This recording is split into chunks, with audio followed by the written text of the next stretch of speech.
let's talk about it.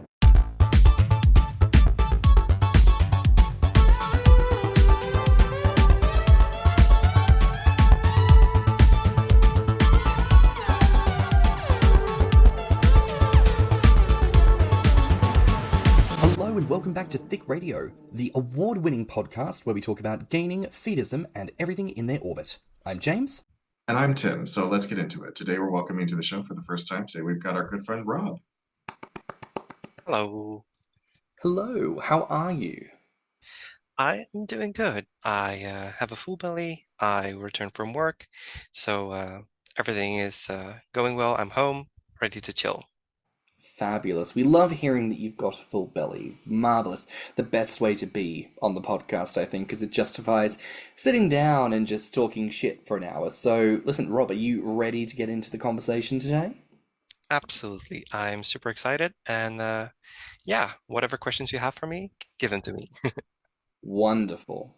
So, listeners, today we're interviewing Rob. We're talking about life in the Netherlands. The Netherlands, indeed. And obviously, we're going to get into our usual sort of line of questioning here. So tell us where you're from. What is the day-to-day culture like in the Netherlands? So I don't live in one of the more like well-known places like Amsterdam or Rotterdam.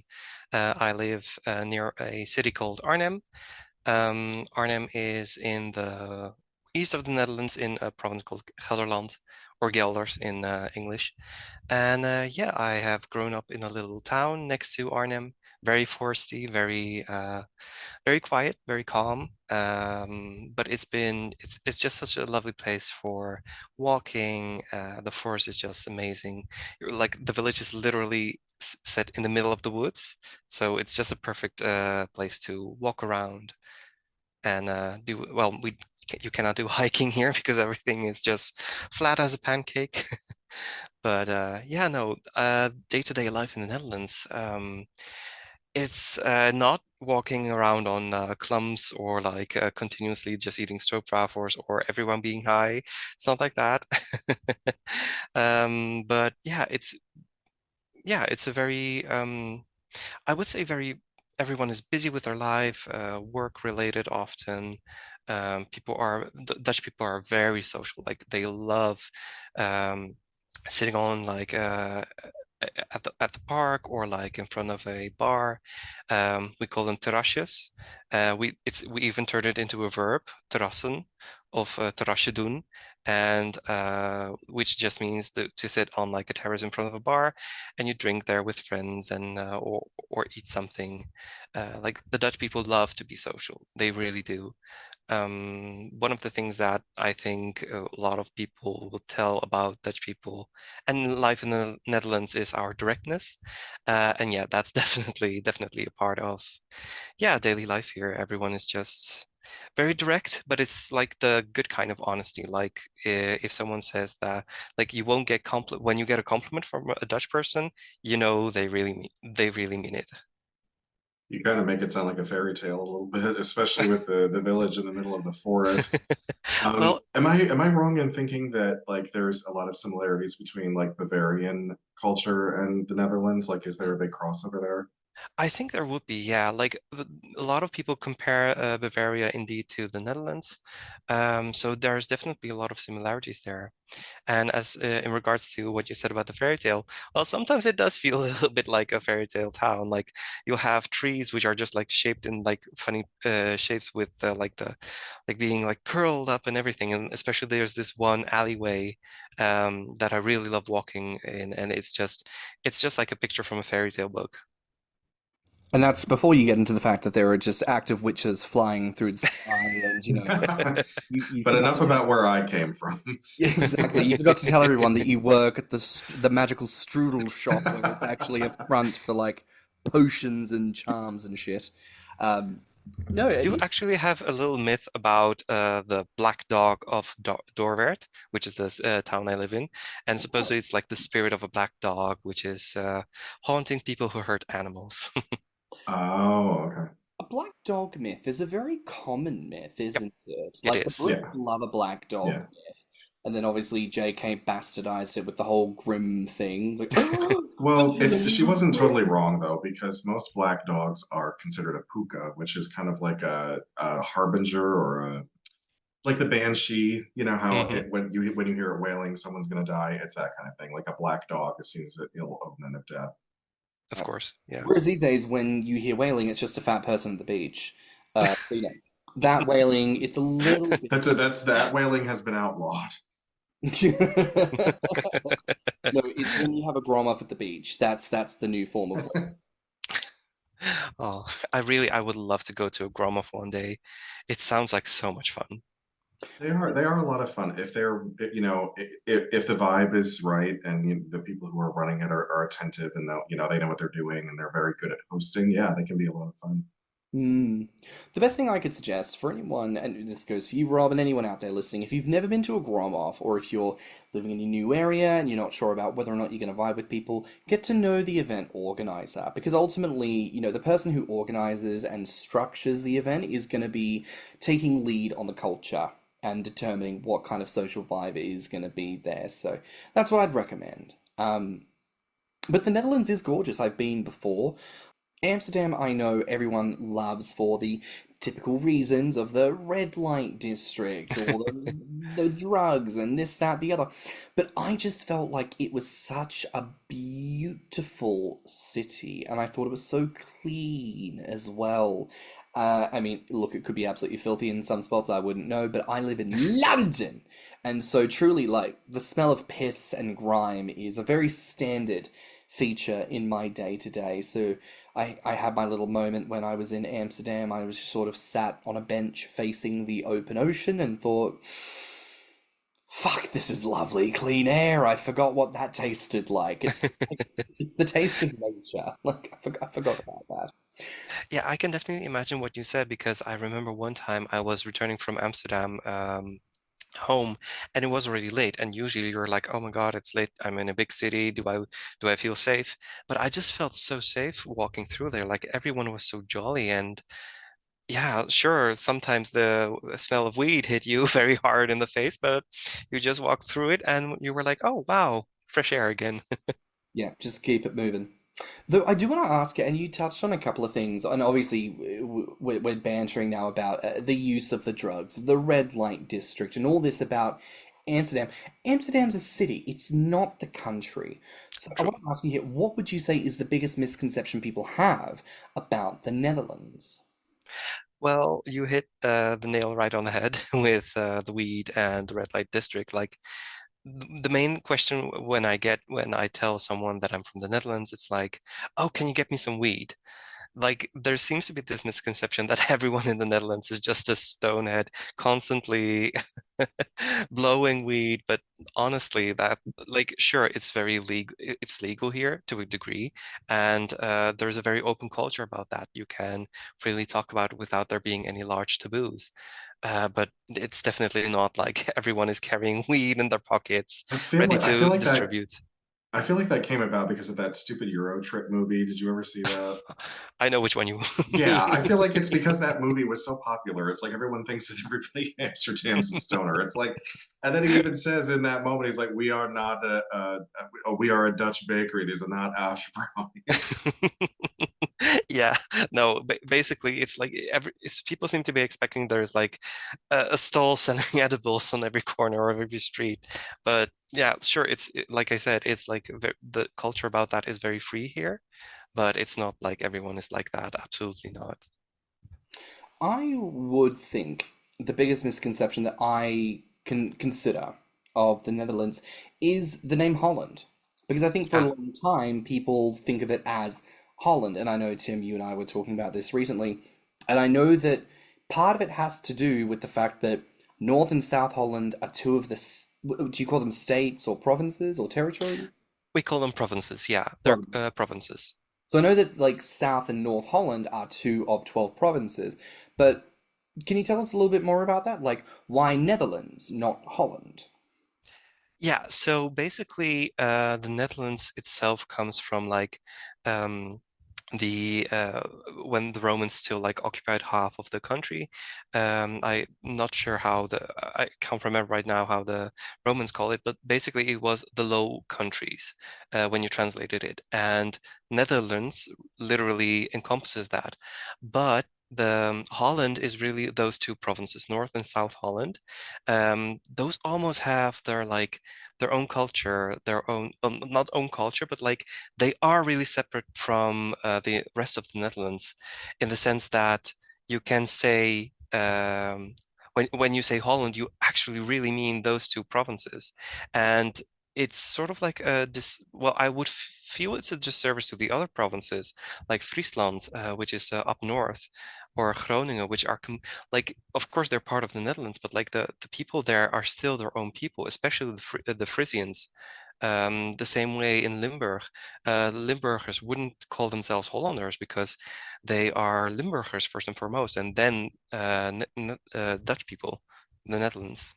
That makes a lot of sense. It's very similar to the whole thing of people come to London and they say, "Oh, I've been to the UK," and it's like, Mhm. technically yes, but if you want to talk culture, like London is very much its own thing, just right there. If you say you want to experience the UK, I would say you'd have to go to some of the other major cities like Manchester, or you'd have to go to other places like Newcastle or Bristol or Bath, or go to Birmingham. And then, of course, you've got Wales with Cardiff, and you've got the sort of Scottish Highlands as well. You've got Edinburgh and Glasgow and all the other places in between. Like, everywhere very much has its own culture. And if you want to say that you've experienced the UK or this particular region, you've really got to go out and see more of it rather than just the one big thing. Yeah, absolutely. And I would definitely say it's very much similar here in the Netherlands. If you go to Amsterdam, you've really only experienced Amsterdam because if you're going to Zeeland, beautiful provinces, really nice beaches. I was there a couple of, yeah, in June, end of June, and like the beaches there are completely different than the beaches which is only like only a couple of like maybe not even like 50 kilometers apart. But like the beaches there are completely different than in North or South Holland. So you really see a lot of differences, even in such a small country as ours, between the provinces themselves. North Brabant will be completely different than Gelderland. So if you really want to experience what's life like in the Netherlands, you'd actually have to do like a trip to every province of the Netherlands, and then you'll see the differences. Oh, the people in Gelders are completely different than Overijssel or Groningen. I love that. And I love that there's so much diversity even in such a small place. I think sometimes people outside of Europe, and I'll put Australians on the map for that, we have a tendency to go, it's such a big drive, such a flight just to get to the nearest major city. And the culture between a lot of Australian cities is relatively the same. It just boils down to the number of people that's in it. Whereas, I know a lot of people will look at European countries and joke, 2 hours driving in my country, you're in the same state, but in Europe you pass through 12 countries and the Fey realms and everything. And, I think it speaks to the bountiful history that exists in somewhere like Europe, that you can have such differences, even like town to town to village to region to country, versus one side of the valley or the other, and that there's this storied, a history of the valley and all this that goes on. I love that. I love that. And I really hope that as people listen to these episodes, you take the time to invest in learning about these different places because there's just so much to cover. Speaking of which, now is the time, now is the hour. Rob, we have to ask you, what is it like in the Netherlands when it comes to the being fat experience? Being fat, becoming fat, body positivity, and gaining. What is it like? So that is a really interesting question, and I guess it really de it depends. Like there is definitely body positivity here. Although I think it also well I think it also goes for most of the world where the body positivity will be especially catered towards women, and with men it's really not that much present yet. For example, you have a magazine. I think the magazine is international, by the way, but you have a magazine here which is called the Men's Health, and they will post every month, every month or so, like a Dutch hunk on that. But it's always just ripped men. And they do like these even interviews with them on like how they got ripped over such a short period of time. And yeah, it's like there are definitely also a lot of fat people here. Definitely people have been getting bigger. Um, but yeah, like in public, I think there is still a lot of work to do when it comes to fat acceptance and especially, oh, don't get me started on general practitioners here, because general practitioners here in the Netherlands, not only will they give you like half your arm maybe dangling off your body, and they'll say, oh, here's a paracetamol. Off you go, return in 2 weeks if it doesn't get better. But it's also like I have experienced a lot of fat phobia from doctors, unfortunately, even when I had actually well, severe issues going on, it was always, oh, you need to lose weight. And I think that is a very universal experience all across the globe. But yeah, like there's still a lot to do in terms of gaining weight and getting fat, which is quite funny when I compare it to because I myself was born in the Netherlands, but my parents are Polish. So I had like this dual culture in my upbringing where in public I was experiencing the Dutch culture and at home it was a lot of the Polish culture or when we were going to Poland on like summer holidays or something. And there is a real difference between how, well, gaining weight and being bigger is being seen in Poland and here in Netherlands. In the Netherlands, I was actually bullied when I was a kid for being a little bit bigger at that point. And in Poland, I remember one very often when I would be greeted by my family or friends or other people there, it was always like, "Oh, you look so good." But when someone lost weight, it was, oh, you don't look so good. Is everything okay?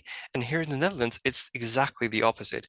If someone gains weight, it's immediately, oh, is everything okay? Are you depressed? And when you lose weight because you have like a severe illness or anything, it's like, oh my gosh, you look so good, which is such a, it's very interesting to view that from a dual perspective. It is interesting, I suppose, when you begin to comparing the Netherlands and Poland, and this is something we want to do eventually is do a roundtable discussion about these different regions and how even if things are similar one country to another, like how do they compare and contrast? I mean, Tim, when you think about your experiences growing up, because your mother claims a strong Polish heritage, like, did you ever get a sense of that through the Polish side of things? That size would have been more of a positive than a negative? I don't really know, honestly, because as much as my mother claimed this Polish heritage, she was like fourth or fifth generation by that point. So like it had been pretty Americanized and watered down. She just happened to live in a mostly Polish community when she was growing up. And I don't know if culturally she was taught that like bigger was healthier or that skinny, because she was a very thin child, very thin. She's still very thin. She's very petite. And only a couple of members of the family struggle with weight. So, but my mom is not the type of person that ever pointed that kind of thing out. Even as I began to gain weight, she never said, "Oh, you've put on weight," or "Oh, you look different," or "Oh, is everything okay?" Just nothing. She kind of always chalked it up to the fact that my father's genetics are so strong that she's like, "Well, you look like him. You're going to look like him no matter what happens. Like, just deal with it."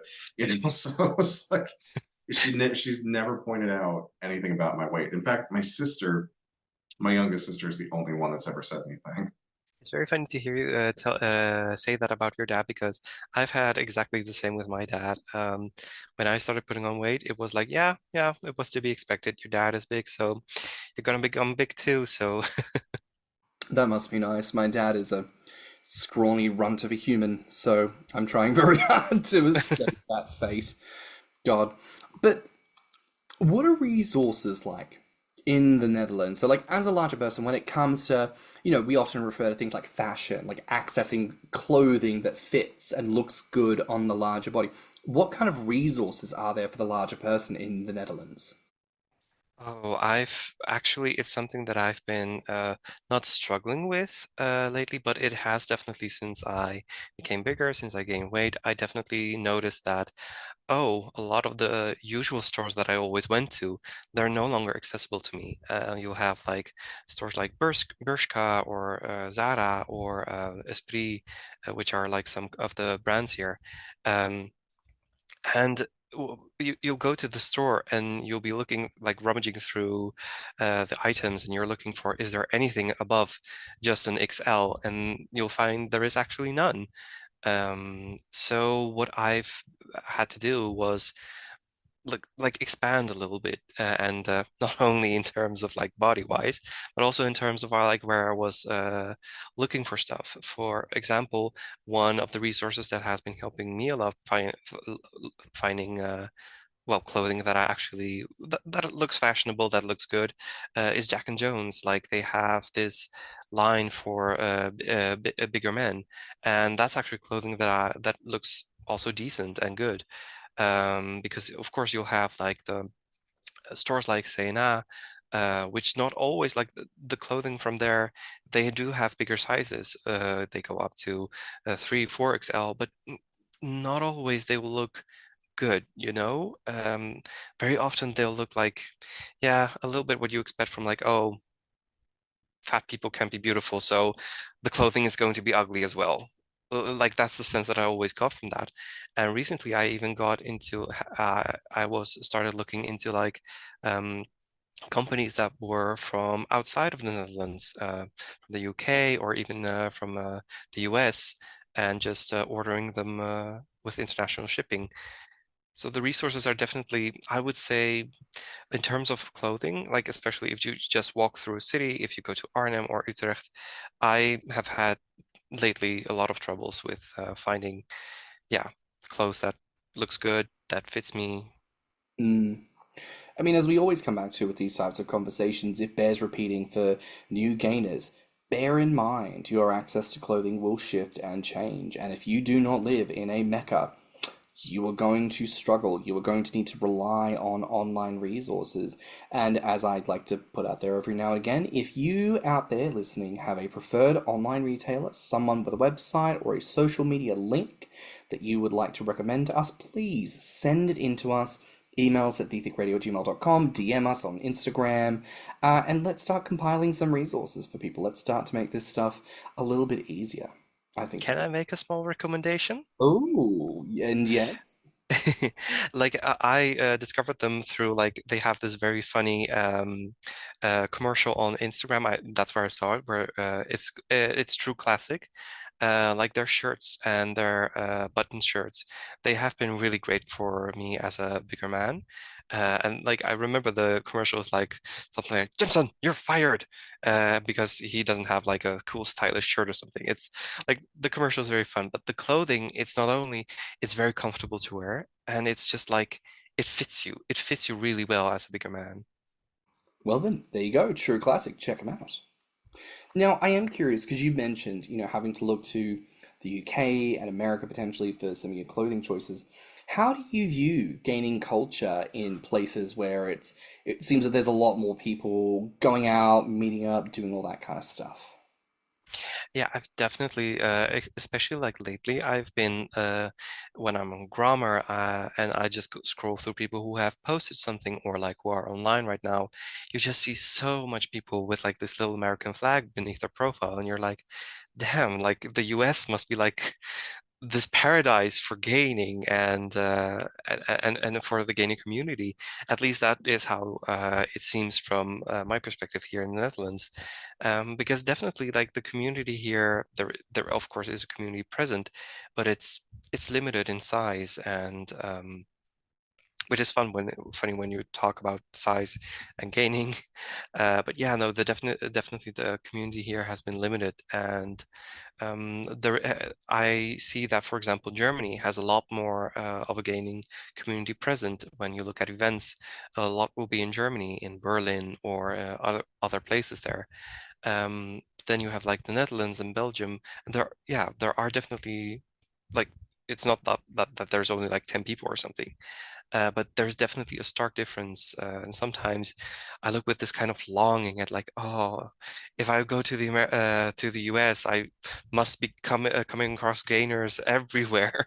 Of course, I know that it's not like that, but like it's this image I have in my mind of when I look at how many people there are from the USA on Grommr. I mean, Tim, we often refer back to this. Well, we refer to you, especially I think in this moment, to be like, well, Mr. US, what do you say to that? Um, Well, I suppose, yeah, it would look that way, and probably just because per capita and so much of American culture is online. Um, but then it kind of just depends on what city you're in, because I'm in a major city. There's quite a few within my local area, but none are really that interested in meeting each other. I seem to notice that Chicago and Indianapolis kind of are turning into gainer meccas. Like there's a lot of events Louisville. that go on.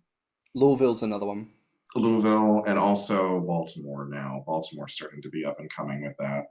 So yeah, again, it just depends on where you live and how interested and invested people are who live in your area are actually interested in talking to one another. We are a skittish bunch. It's not always easy to get all of us out of the house, especially to meet with each other. But I think that's going to change. Yeah, it sometimes makes me wonder if there's something in the water in the USA that makes people more prone to become gainers.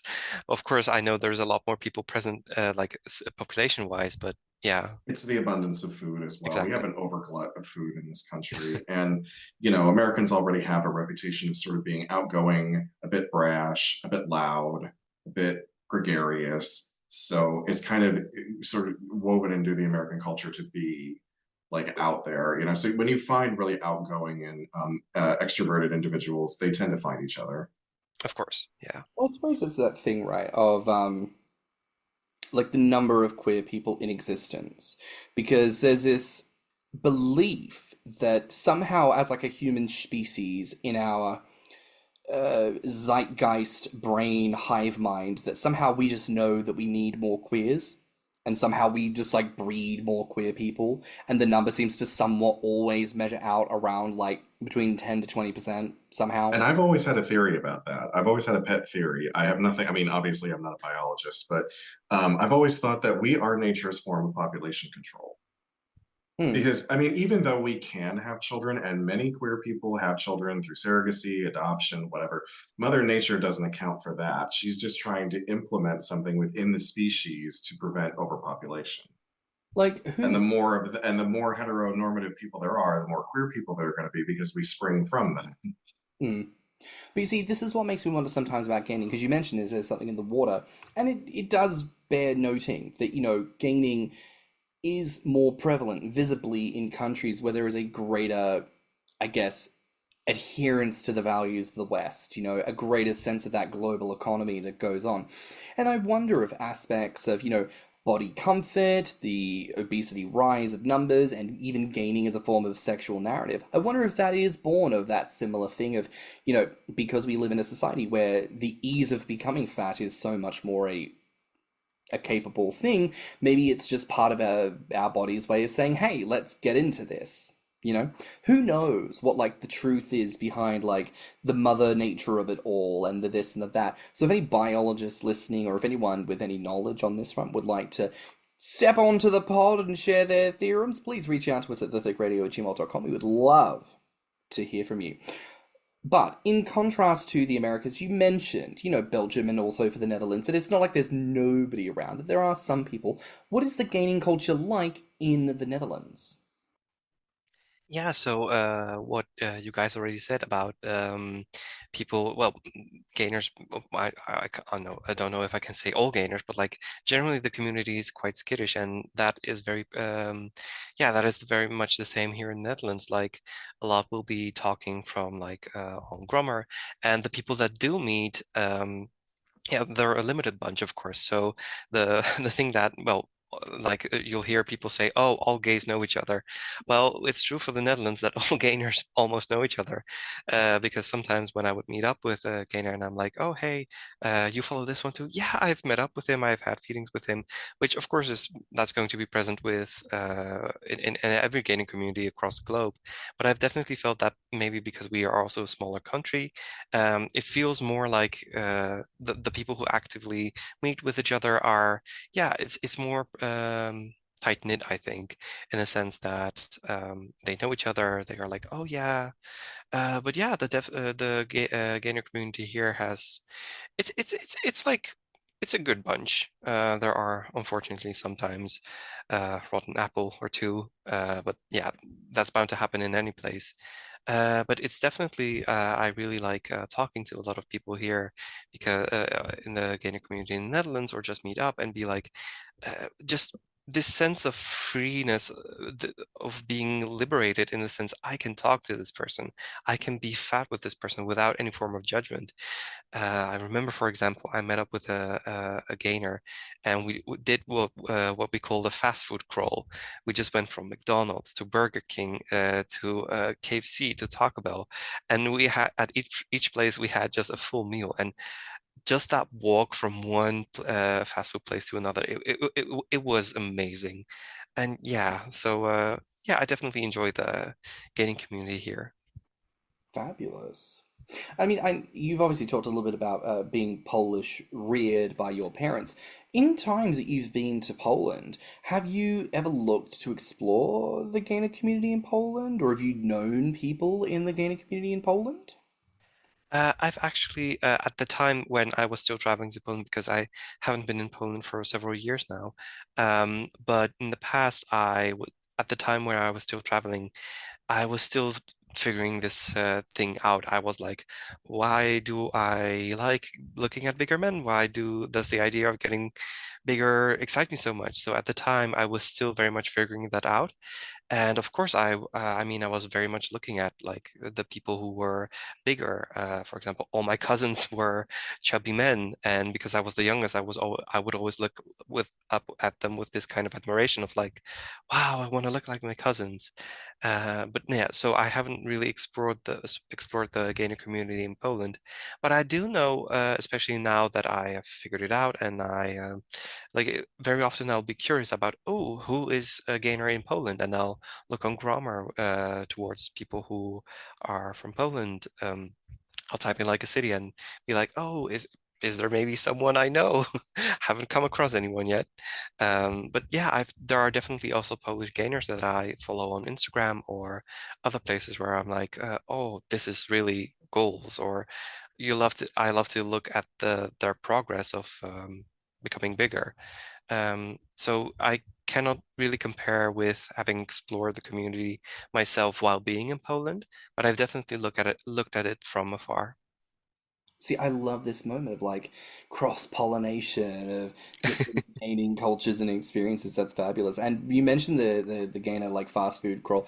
That is my favorite way of taking people through London. You know, I've had the blessing, of course, being in London. A lot of people will inevitably pass through, and it's like, oh, if you have a day or an evening, it's like, great. What kind of food do you like? There's 50 million places, and I know some of the good ones. Like, where do you want to go? What's your price point? Boom, let's go. Great. We can either have a look at the dessert menu here, or I know the best nearby dessert place if we want to go for a slow wander over to that type of a place. And, it's just there's something I don't feel like indulgent is the right word, but there's almost something that feels like you are just so fully in the gainer, not just fantasy, but the reality of I am the fat son of a bitch who is eating every morsel of food, and I am here with my fatties. We are in force. You could not stop us, and we are just in your power. There really is something, I think, to that. You know what I mean? Yes, absolutely. Especially what you said about that being in power. It just feels so empowering, I would say, when I remember when like normally you would be like, oh my God, I'm going from one fast food place to another. Um, why am I doing this? Like, oh no, no, it felt empowering. I'm like, I can do this with someone. I can share this with someone. And I know that they appreciate me being bigger. I appreciate them being bigger. And you can just indulge in this desire that you have, this, well, sometimes it's also a fantasy, but sometimes fantasy can become reality, and then you're like, okay, I'm doing a fast food crawl with this fellow gainer. This feels incredibly amazing, empowering. I feel so powerful. I could be the king of the world right now. Yes, there's that thing of when you own who you are, it almost feels like all of a sudden you are just tapped into the greater universe of, is this what it feels like to, have all the power and privilege in the world? Is this what it means to, be like a straight white man who has everything going for him and just like, I can do anything, get out of my way, because if you're in my way, I'll mow you down. Like, there really is a power that comes from being in community and being with people. We talk about that endlessly here on the podcast. So if you have missed that message, dear listener, at this stage, I don't know what to tell you. Make some gainer friends and hang out. It's a fabulous, fun, fabulous time. I Um, think instead of mowing mowing people down, we would be wrecking balls, round wrecking balls, just plowing through people. Absolutely. Now, this is the fun part of the episode for me. This is the part where I think to myself, one day when I go knocking on your front door, Rob, and I go, hello, bitch, I'm here. What are we eating? I need to know. So I'm going to ask you here, Rob. I need you to tell me, what is your favorite Dutch snack, drink, and meal? Oh my God, that it feels like almost an impossible question to answer. There's so many good things. Um, I'm gonna be very standard, typical Dutch, and I'm going to say for sure you need to try stroopwafels, or as English like to call them, stroopwafels. They're basically these they're like a waffle that you can usually it's also put on an iron so that it's hot, but you can also eat it cold. Those are usually from the store, and there's just like this thick syrup in the middle, but like it's a syrup that is almost caramelized, that it's more gooey. And so when you eat it, it's just this gooey combination of crunchy with the gooiness in your mouth, and it's just amazing. And there's so like Dutch people just put it on everywhere. You have stroopwafel ice cream, you have stroopwafel coffee, you have stroopwafel so many things, and it's just so good. Another thing that I really love is speculoos. I think it's also known as Biscoff. It's basically just this biscuit paste. They are usually made from like speculaceous, which are also a form of cookie with a lot of spices in them. So they're like this really spicy, delicious cookie, and you have that in paste. Well, I can just eat spoonfuls of that. I mean, you sure know that and have done that yourself. Um, but like those are more the sweet type of snacks and foods. Then, of course, we have the Dutch hearty snacks. We have frikandellen, which is basically like a sausage kind of thing. And it's usually served with onions on top of it, and with like garlic sauce, or sometimes people like more of a barbecue sauce. Um, but it's specifically called frikandellen, and it's the staple food of like snack bars and that you meet on the corner. Then you have, of course, stuff like croquette, which is like a very crunchy outer layer that's usually like from what do you call it? Like sometimes that you, the stuff that you sometimes do meat on, so that it has this very crusty crust. Like something like sometimes I think you can do it with like Panera or something. Oh, you're talking about breadcrumbs? Yeah, that kind of stuff. So it's like dried up breadcrumbs, and you have it dipped in that, and then it's fried. Of course, it's fried, and there is like this ragu kind of like filling inside of it in the croquette, and it's just a delicious thing. You have bitterballen, which is also deep fried balls with like this ragu-like substance in it. One thing that is like, for me, it's a monstrosity because the combination isn't really my thing, but you have fries, and they'll put like peanut sauce on top of it with mayonnaise, and it's called patatje oorlog. So fries war. I don't know where the war comes from. I guess it's the idea that the two sauces are warring with each other I in your think mouth, but it's like, they'll be at war in your stomach, I think. yeah, that I think wouldn't the war surprise is me. in the bathroom They afterward. should have called that blowout surprise. Like that's what it sounds like. Oh, but you know what? You say like a peanut sauce, and my mind immediately goes to something like Thai, like a lovely satay, like done with Exactly. chicken, you know? So I don't know about mayonnaise, but then like I don't know, like a starch and a peanut sauce. Maybe like a peanut sauce with potato chips. Maybe that wouldn't actually be so bad, like a satay sauce. Satay is something that is very popular here in the Netherlands. Like there will be so much with like fries with satay sauce. I've tried that and it's actually really good. Mm. Especially like the fries are nicely crunchy with like nice layer of salt on them as well. And amazing combination. But it's either Did you mayonnaise or peanut satay sauce, but not together. did you guys invent fondue or was that the Swiss? No, that was a Swiss. But we do Oh. have a lot of cheeses. So, what about drinks? Like, is there like a liqueur or a cocktail or like a fruit drink or like a beverage, just something that you think to yourself like this screams Dutch. Ooh. I don't know if I'm the right person to ask because I actually don't drink alcohol. But when I see my friends order stuff, it's usually like mojitos or you'll have the very like the international drinks. We'll really have that. But what we're well known for is our Dutch beer Heineken.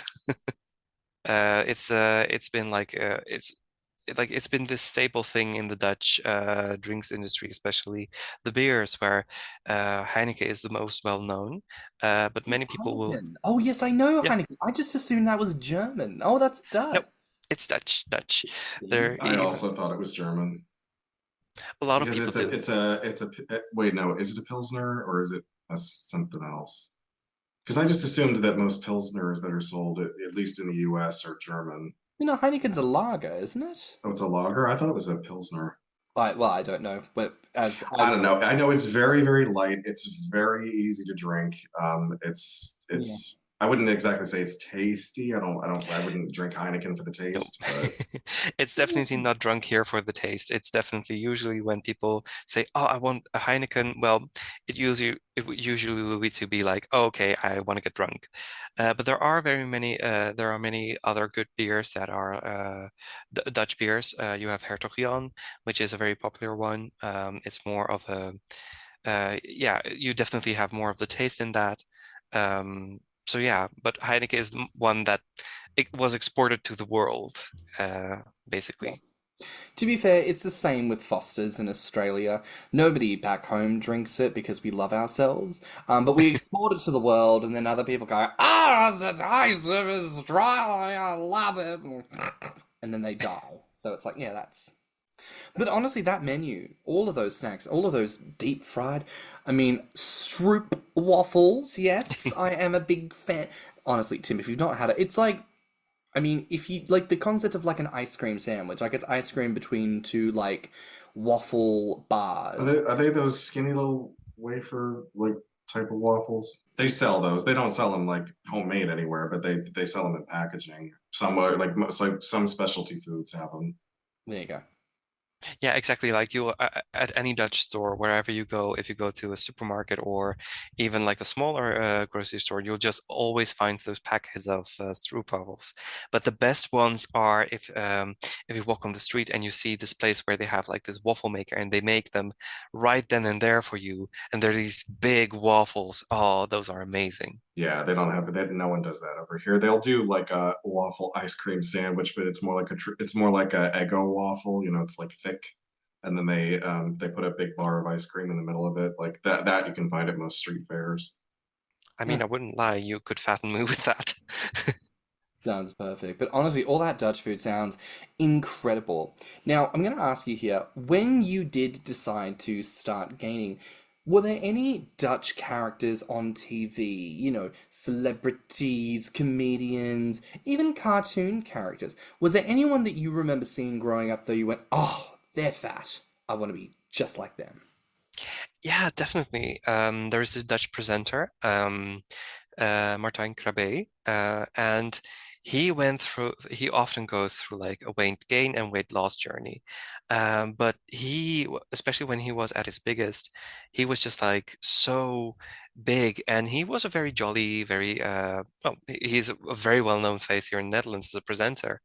Um, but yeah, he was always one person that I was always looking at and being like, wow, he looks like the person that I would want to look like.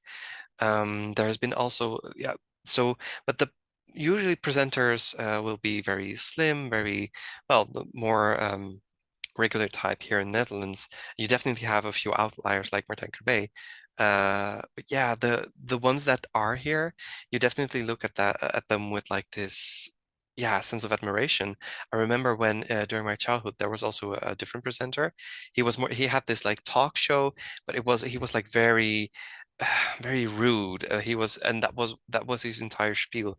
He was very rude. He was very, I wouldn't say edgy, but he was definitely looking. He was very close to crossing borders sometimes with things that he was doing, and he was called Robert Jensen. But he was also always this kind of chubby guy. He had this very chubby face, um, and I remember seeing him very often. And I was like, "Oh, he's called Robert, and he's chubby. Hey, I see a connection there." I love that there's like these little inspirations from all around the world, people who we wouldn't think of that end up inspiring us. That's fantastic. I mean, oh, you go ahead. There's also a guy I follow on Instagram. He's called the Fat Free Runner, and it's this.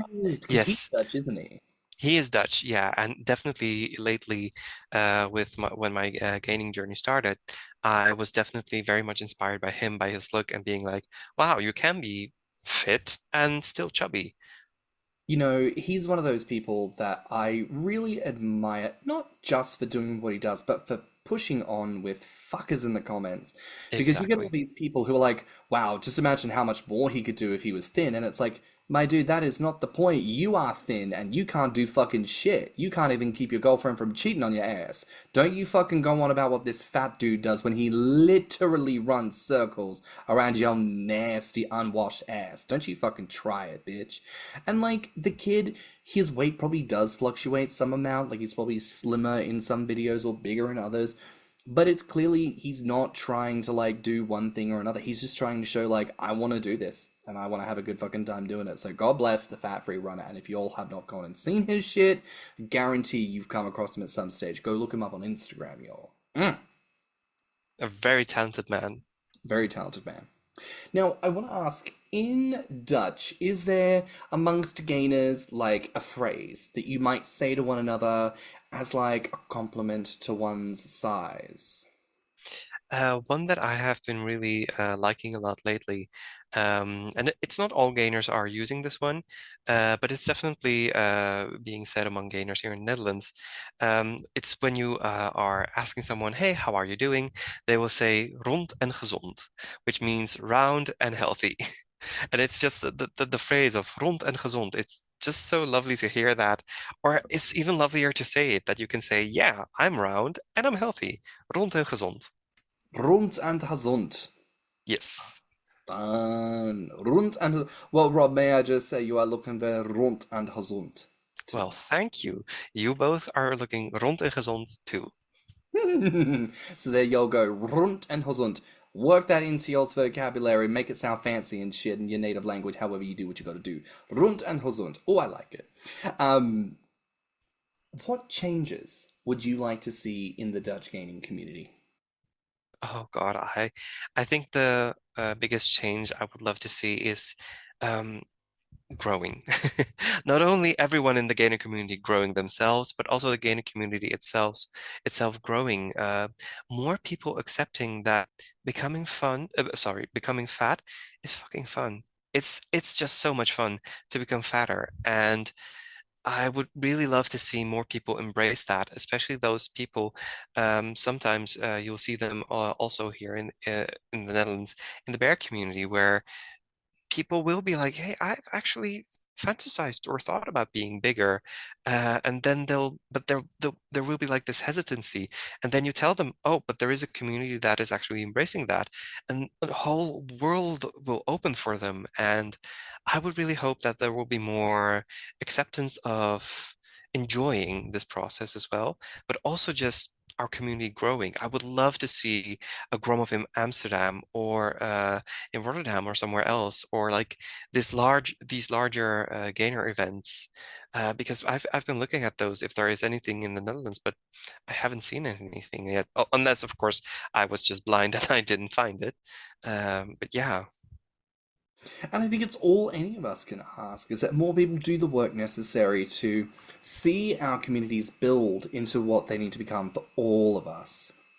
Now, I want to ask you here, as we begin to round out the episode, what is the number one question you want people to ask you about your life, your experience being in the Netherlands? I have really thought about this question a lot, and unfortunately, I couldn't come up with like a question that really encompasses um, any like my experience here in the Netherlands. But I think I would love if people would definitely ask more. Not yeah, no, actually, now that I'm thinking of it, it came to me right now, right this instant. Um, the thing we talked about with North and South Holland, I would love for people to ask questions about, but what's beyond Amsterdam? What's beyond Rotterdam? The big cities that they know. For example, Arnhem has such a rich history from like stuff that happened in the Second World War, Operation Market Garden. There is this town I live next to, Oosterbeek, where Audrey Hepburn comes from, and like I would love for people to ask questions about what's beyond Amsterdam, what's beyond Holland. I love that. You know, I have taken quite a shining to a Dutch man whose name was Willem Arendeus. And for the people who don't know him, essentially he was a man who was alive during the Second World War, during the Nazi occupation, and he helped Jewish people escape persecution, but in the process was captured. And of course, found immediately guilty by Nazis and sentenced to death by the firing squad. And when they asked him, "What are your last words?" he said, "Tell the world that the homosexual is not afraid." Oh, wow. And when I think about everything that queer people go through, you know, this was a person who stood up for people, did the right thing at a time when such aspects of human life were not being treated with any modicum of respect, and still did the right thing and stood up and did what must be done. So I think there's so much beauty and history to the Dutch experience that could be experienced by people. And like you say, I'd love for more people to explore more about the Netherlands. But this has been truly a wonderful episode. Thank you, Rob, so much for being here today and for sharing so much of your rich experience. Thank you so much for having me. It's been a blast talking about my experience in the Netherlands and just talking with you guys. So I really love the Thicc Radio and what you're doing here. So I hope there will be many episodes to come where we talk about this, and I'm glad to have had a small part in the conversation about gaming. Well, thank you. Now, where can our listeners find you online? Well, on Grommr, I am robchub.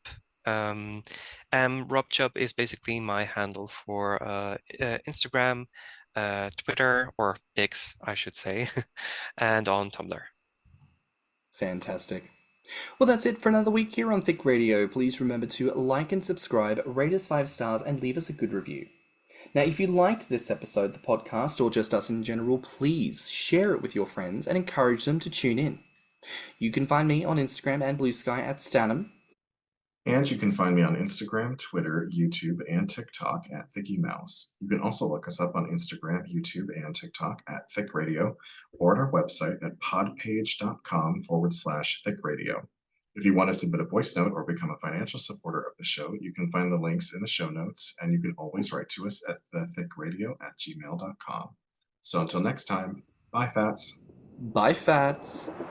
Bye, Fats. Let's talk about it.